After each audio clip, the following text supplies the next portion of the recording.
The real danger of genetically modified foods, genetically modified organisms, GMO, whatever you call them, it's not that it might cause cancer or it causes cancer, like some people say.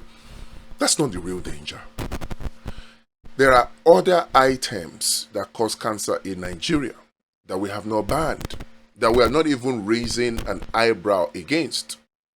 The plastic that is used for your table water causes cancer. Have we banned it?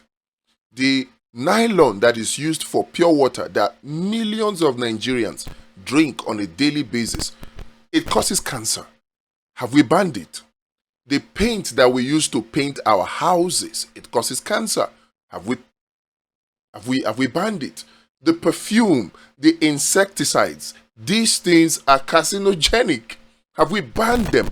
Are we even on a campaign to ban them? I don't know, but I have not seen any. So I can say no. But you see, when it comes to GMO, I know we're quick to react. And we have a right to be. But it's not because, it causes cancer. Or it may cause cancer.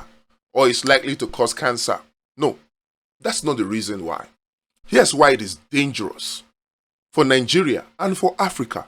And indeed, it is very, very dangerous. Look at it. What they are trying to do now in Nigeria is what they did in the 1970s in Nigeria. In 1970s, we were a manufacturing powerhouse in Africa. We manufactured virtually everything. And if you go back, you'll see that in the 1970s, the Nigerian naira was stronger in value than even the US dollars because we were a manufacturing country. But guess what? They came with their so-called globalization agenda. And at the end of it, what happened? They wiped clean our manufacturing capacity, destroyed it totally in the name of globalization so that they can do what? They can make their goods in America, in Europe, elsewhere, and ship and sell to us. And then we will now become just raw material source. The same raw materials that they would not even pay a fair value for. That was what they did in 1973. And you see, the sad thing is that they always have our brothers and our sisters in the name of so-called leaders and even followers to do their bidding. That's the sad thing. And that's the underhand dealing, the behind-the-scene dealings that many of us don't see when we talk about the influence of colonialism or neo-colonialism. They will always have such people from among us. From among us. Now, let's take it back to genetically modified organism. Now we have even our own leaders making a case for genetically modified foods, saying that we cannot survive on natural, organic, agricultural production alone. Remember, these elite group of persons in the US-led West, they always find people from amongst us to use against us. How can anybody, now, before we even go into how can anybody that is a patriotic Nigerian or African say that we need GMO or we cannot survive on organic food? How can they say that? The truth of the matter is, right now, they're trying to completely destroy our food self-sufficiency. The ability for us to produce our own food. They want to destroy that too. They have tried insecurity by sponsoring people from amongst us also in terrorism. Yes, because the people who are the Boko Haram, who are the terrorist organization, the kidnappers, they are from amongst us. And somehow, if you look deep, we were told here by Bolaji Akinyemi, the ambassador, or former minister of foreign affairs, that when they interviewed, they saw foreigners bring weapons and money to terrorists. Then you say that, terrorists are more equipped than even the Nigerian security agencies. And you ask yourselves, do terrorists manufacture weapons? They don't.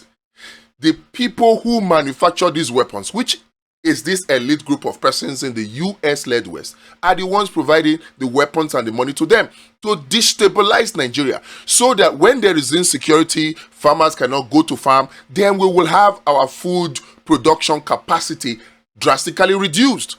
But now, they are not even satisfied with the fact that our food production capacity has drastically reduced. They want to totally remove it, destroy it. And that's the introduction, or with the introduction of GMO. I don't have a problem with GMO if we, Nigerians or Africans, are the ones doing the GMO seeds. I have a problem with it because it is a weapon to colonize us finally, or recolonize us. It is a weapon to subdue us. And it is a shame that we have people, our own brothers and sisters, that are willing to sell the rest of us into slavery just because they want to line their pockets with dollar. Yes, with dollar. Because they get whatever peanuts I must mention. Peanuts. Whatever it is the elite group of persons in US-led West are using these so-called brothers and sisters in the name of leaders and even sometimes followers to extort and exploit from us. It is only a fraction of that resources that they extract from us that they give to these our so-called brothers and sisters for their betrayal. And they are so blinded by luxury, by greed, that they do not see the harm and the destruction that they are doing to the greater and the larger society of their own brothers and sisters. This is where the real danger is. There's a simple solution to this, because you know me, I am not one to just come here and complain. I bring solution. Well fund. For those arguing that we cannot survive on organic agricultural production alone, I challenge you. Stop looting the monies allocated to agriculture. Stop looting it. Even the monies that you loot from all other places, the oil and gas, and the one you extract from the people in the name of tax. Stop looting those. Allocate appropriate funds to homegrown agricultural solution. The 150 million Nigerians that are in multi-dimensional poverty, use it to engage them in homegrown agricultural production. Let's stop the insecurity in the north and in the middle belt. Let's go into massive agriculture. Even this subsistence farming that you're talking about, let's put this million of people to work. Because the truth must be told. What is the only sector that can employ tens of millions of Nigerians? It's agriculture. So those subsistence farmers, 100 million of them can produce a lot, let's just put it like that, than what one mechanized farmer can produce. So let's engage them. Let's start from there. Those are low-hanging fruits. I challenge you, let us put these 100 million plus 150 million Nigerians that are in multi-dimensional poverty, let's engage them in agricultural food production, organic agricultural food production. And let us see if we will not be exporting food to other countries. When you argue that, we cannot survive on organic food production alone, I ask you a question. Thailand, that we import rice from, Indonesia, Singapore, all those ones, Malaysia, do they have more lands than Nigeria? Why are they not exporting organic food? Malaysia has 60% oil palm production, if 40%, I stand to be corrected. And they are doing it organically. Why are they not doing it with GMO? Even when you see that some of their companies even do GMO, trace the ownership. They are linked to American-owned companies and corporations, European-owned companies and corporations, hiding behind the cloak of globalization and privatization. To do what? Recolonize people, destroy their food self-sufficiencies. Let's not allow them to do that to us again, at least this time. But it's not just with talk. We have to put action and measures in place. And what are the actions? Well fund agricultural food production in exchange for financial support.